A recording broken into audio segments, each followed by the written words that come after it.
What is up, guys? In this final episode we will be building the planet description and the planet attribute visuals.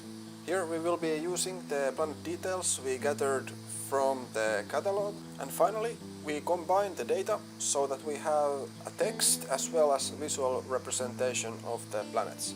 So let's jump into it. We can begin with the descriptions visual. For this we can copy the planet radius measure contents. Then we can go to the orbital radius, copy the measure, then create a new measure, paste the contents and rename it as description. Then we can define a variable for the planet, which is the selected planet. Then we can return, so add if the planet is filtered. Then can define the style condition, the CSS style. So we can define first the title value, so the color is white and the font size is 20 pixels.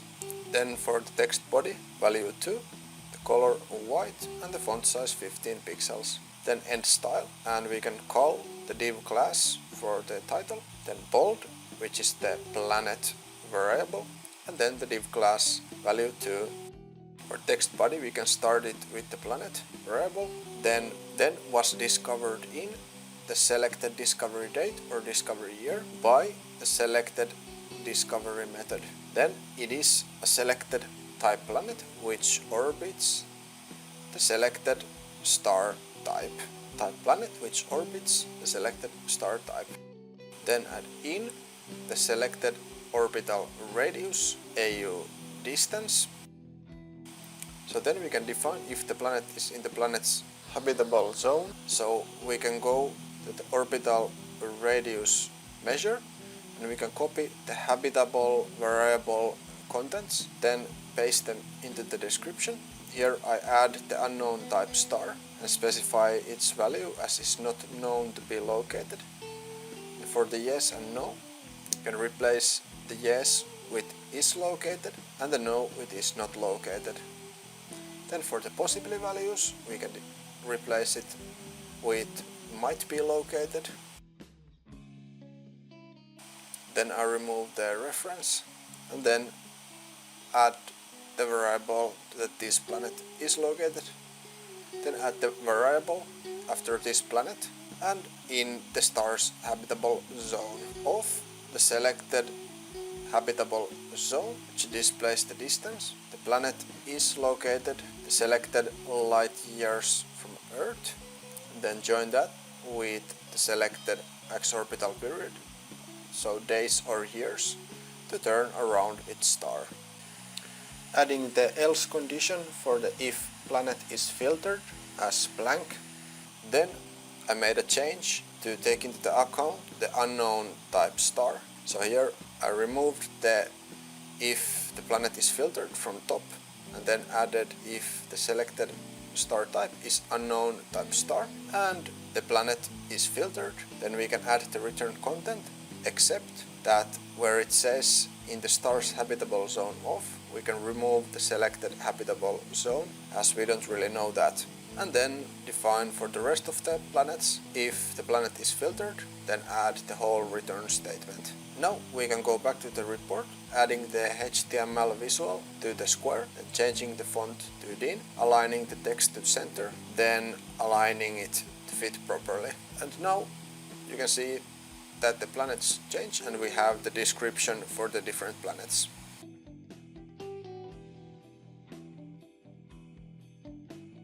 So next we can start to create the planet attribute or the details visual. So for this we can go to Power Query, then we can duplicate the planets table. So here I just select the image URL and then add it as a new query. Then remove the last applied step to show the complete table. Rename the table as attributes or ATTRS, and then we can select the different columns that we want to display as attributes. So here I select the light years from Earth, planet mass, stellar magnitude, habitable zone, planet radius, orbital radius, orbital period, and eccentricity. Then we can unpivot other column so that we're left with as the attribute column and the values as the value column. So I changed the number value as decimal number.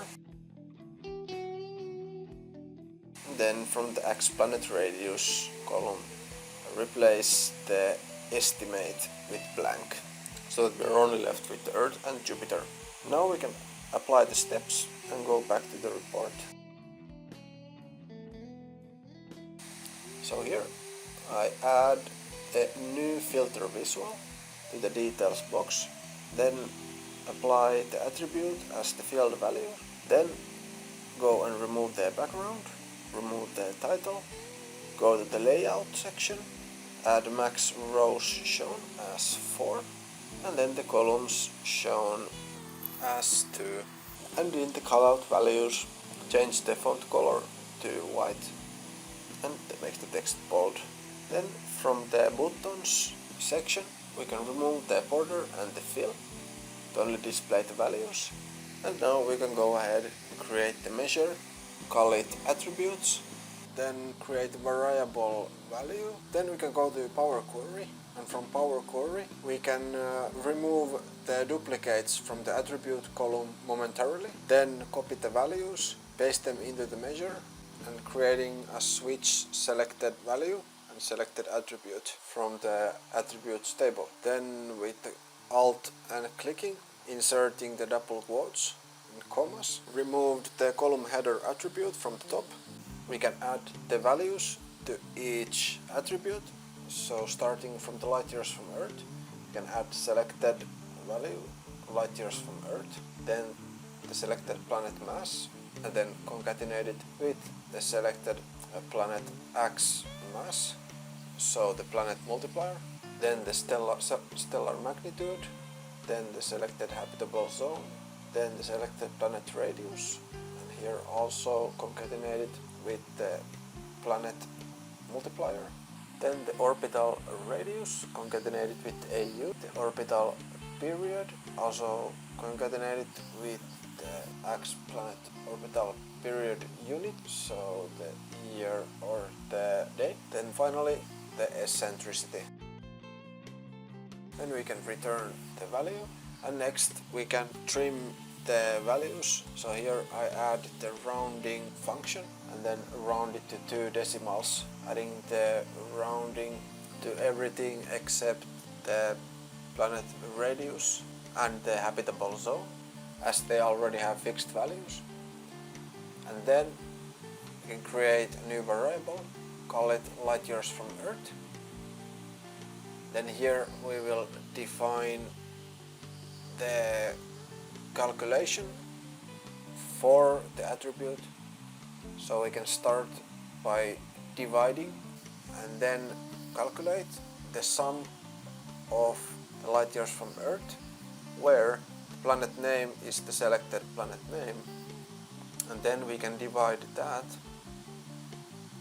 with the division of, so divide again, calculate the sum of the light years from Earth from all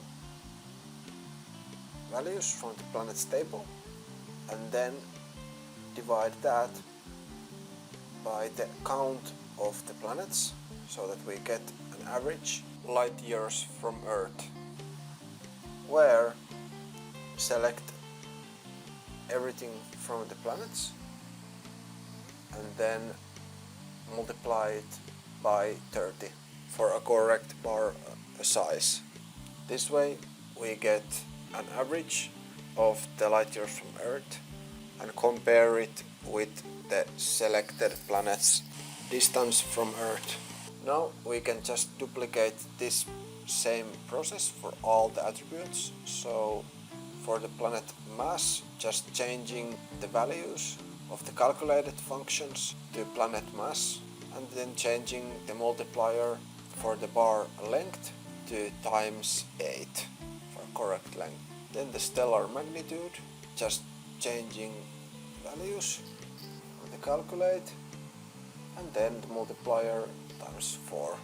Then the habitable zone, you can create another switch, selected star type. So here I copied the different star types and then paste them into the habitable zone variable.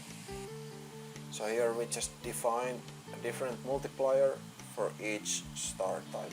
So starting with the G star, 5, then K4, F6, M3, A7, B8, O9, T2 and Y1 to define the bar length.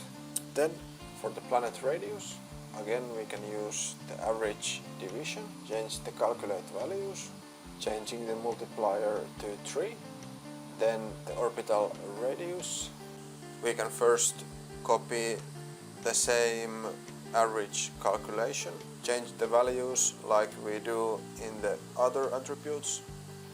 We have to define whether or not it is measured in years or days. So first we can create an if statement. So if the selected x orbital period is years, then we can create a calculation where we just calculate the sum of the orbital period for the selected planet name, and then as there is only a given number of years in the values, and then for the days we can use the average calculation. So if the orbital period equals the days, then we can calculate it and add the days as filter, and then where we count the number of planets, so the calculate count planets from all values from planets table, filtered the days, and then multiply that with 0.001, as there's some very long years for some planets.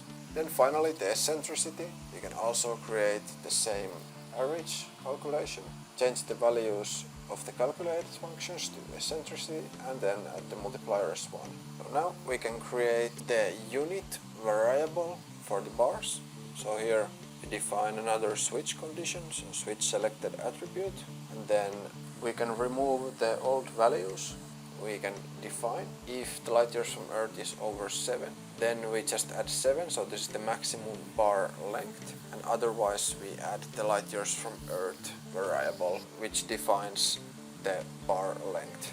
Then duplicate it for all the different attributes, change the planet mass to 6, so if it's over 6, then the max bar length is 6, otherwise the planet mass variable.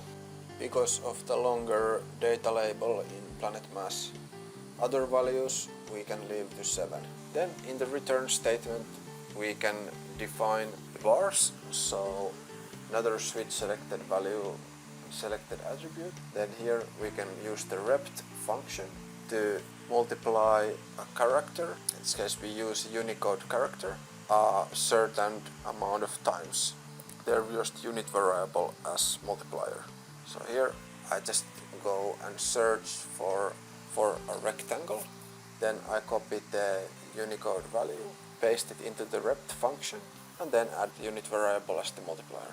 Then concatenate this with the value so that we get the data label for it, and then replicate it for all the different attributes.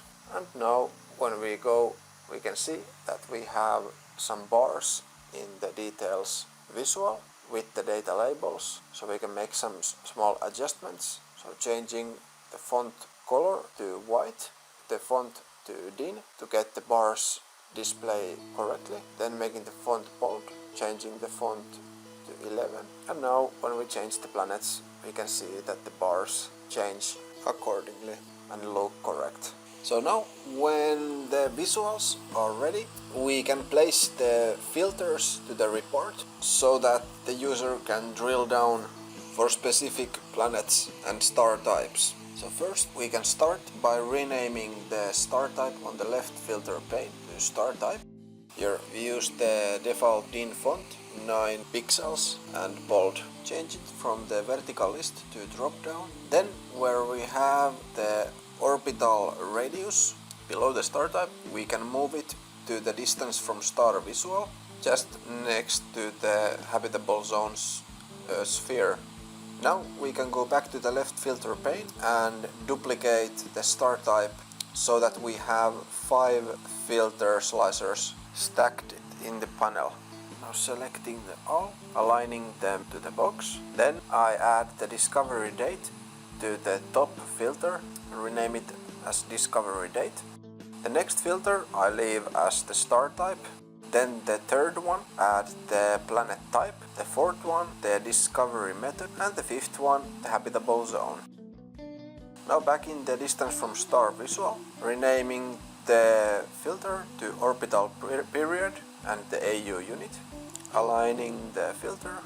Then I duplicate the filter and add it to the planet size comparison visual. Here we can rename it as the planet radius. Then add the planet radius to the values field, and we can keep the between slicer setting.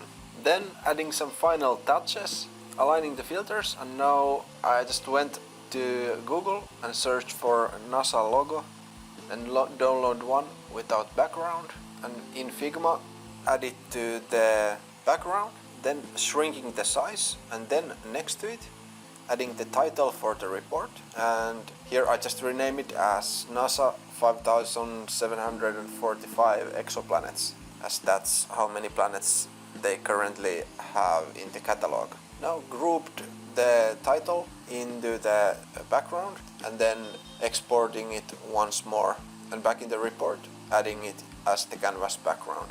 And there you have it, a visual view of the NASA's exoplanet catalog with some extra filtering. Here I just make some final adjustments to the visuals so that they fit into the boxes. And the report is now ready, and we can display the different planets and star types. As you can see, we have quite a bit of planets that are possibly on the habitable zone. And for example, here we have the super Earth, Tau Ceti F, which is orbiting a similar star to ours, 3.65 light years from Earth. It's possibly in the habitable zone, so who knows, maybe we will live there someday. Anyways, I hope you enjoyed this series and found it useful. Links to the resources can be found in the description below. Make sure to like and subscribe if you enjoyed it. And see you in the next one. Have a good one.